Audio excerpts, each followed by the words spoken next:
Oi pessoal, tudo bem?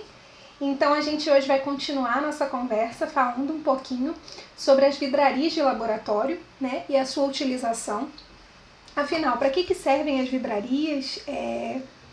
Qual vidraria eu devo usar? Para que finalidade? A gente vai conversar um pouco, fiz uma pequena revisão e um resumo dessas vidrarias e hoje a gente vai falar principalmente sobre as vidrarias utilizadas em laboratório.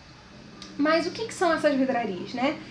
Foram peças confeccionadas de uma maneira a não quebrar com muita facilidade, por isso elas são feitas em vidro pirex ou borosilicato, né? A gente sabe que o vidro em si, ele vem de mais de 4.000 anos e os primeiros vidros eles foram produzidos no Egito. E a gente sabe que o vidro ele tem essa capacidade de se quebrar com certa facilidade. Então, para que o vidro possa ser usado em material de laboratório, ele é feito de um material com silicato para evitar justamente não só a quebra, mas para resistir melhor a alterações de temperatura, para que ele possa ser aquecido, né? E é muito importante a gente conhecer essas peças para poder empregar de maneira correta, né? Para o que eu quero, eu preciso empregar essa peça da melhor forma possível para poder obter o máximo, né, daquela utilização, daquela utilidade. A primeira vidraria que a gente vai falar é o tubo de ensaio, que com certeza, né, foi a primeira vidraria que qualquer aspirante a cientista ouviu falar. O tubo de ensaio ele é usado para fazer reações em pequenas escalas, né? Ele é um tubo que ele comporta volumes pequenos. Ele permite aquecimento direto sob chama e ele vai ter em torno de 5 a 20 centímetros de diâmetro. A gente tem alguns tubinhos de ensaio um pouco maiores, outros menores, mas ele, de uma maneira geral, suporta volumes bem pequenos, né? O Becker, ele tem esse nome, né, devido ao nome Bicarius do latim, e que Bicarius quer dizer copo. E a ideia é que ele realmente se parece um pouco um copo, né? Os Beckers menores, eles lembram bastante um copo, ele só tem essa bordinha que facilita o derramamento de líquido, né? Sem que a gente tenha perda na hora de fazer as reações. E ele serve para a gente preparar reações entre soluções, dissolver substâncias sólidas, aquecer líquidos. Ele é uma vidraria graduada que tem uma capacidade entre 5 e 2.000 ml, então a gente tem Beckers bem pequenininhos e Beckers enormes, que parecem mais um balde. E ele, por esse motivo, né, pela sua possibilidade de aquecimento, ele é uma vidraria que vai dar para a gente valores aproximados de volume. Ele não é uma vidraria que vai conferir para a gente uma precisão na medida do volume. Isso é muito importante lembrar, tá? O vidro de relógio tem esse nome justamente por se parecer, né, com o vidro daqueles relógios de bolso, né, de antigamente. Ele tem essa forma côncava e permite que ele seja usado para pesagens. Ele também pode ser usado para cobrir Beckers ou outras vidrarias que não tem tampa, para evitar evaporação ou ainda para impedir que caia poeira ou qualquer outro contaminante na reação que você está preparando, tá? O Erlenmeyer é uma outra vidraria muito importante para o preparo de soluções e ele, diferente do Becker, né, ele já tem esse nome devido ao seu criador, que foi um químico alemão, cujo nome, né, o último nome era Erlenmeyer. Ele pode ser usado para dissolução de substâncias sólidas, também para reações entre substâncias, e ele permite agitação manual, por ele ter esse formato, né, mais cilíndrico na parte de cima, e embora ele seja mais cônico, a gente consegue fazer a agitação manual, não precisa de bastões e nem de agitadores. Ele é uma vidraria graduada, que tem capacidade para 125, 250 ou 500 ml, mas a gente tem Erlenmeyers maiores. E ele também, pela possibilidade de aquecimento, vai trazer valores aproximados de volume. A proveta, ou chamado cilindro graduado, ela é muito precisa para a medida de volumes.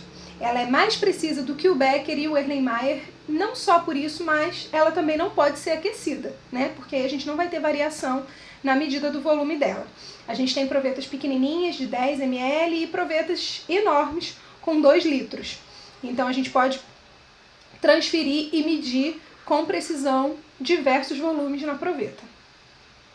O balão volumétrico é uma outra vidraria de alta precisão na medida dos líquidos. A diferença é que o balão volumétrico ele tem volumes definidos Então, através dessa linhazinha que a gente está vendo na parte cilíndrica do balão, a gente coloca o volume ali, coloca o líquido ali e a gente vai ter o volume exato que o balão está marcando. Então a gente não conseguiria, né, tirar um pouco, se eu tenho um balão de 1 litro, eu quero colocar 600 ml. Não é possível, porque o balão de 1 litro ele só vai medir para você 1 litro. O balão de 500 só vai medir 500 ml e aí por aí vai, né? Então ele é importante para a gente ter medidas exatas, mas ele é bem definido. A gente não tem qualquer volume de balão volumétrico. As pipetas, elas vão servir não só para a gente medir com precisão alguns volumes, mas também para transferir, né? Que é uma das principais funções da pipeta. Ela vai ser bem precisa e as pipetas de vidro, elas têm uma grande utilidade no laboratório, uma grande utilização.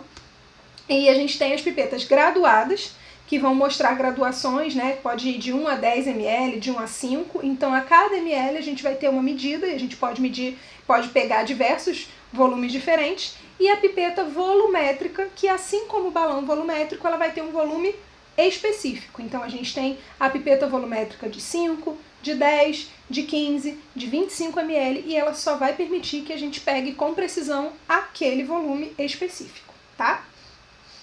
Existem ainda outros materiais no laboratório, né? Como, por exemplo, espátulas que a gente utiliza para pegar alguns reagentes sólidos para fazer as misturas, o bastão de vidro para misturar, seja no becker, né? Ou em alguma outra vidraria, o pissete, que é usado para colocar água destilada, ou água ultra pura, ou ainda álcool 70 para fazer a limpeza das bancadas.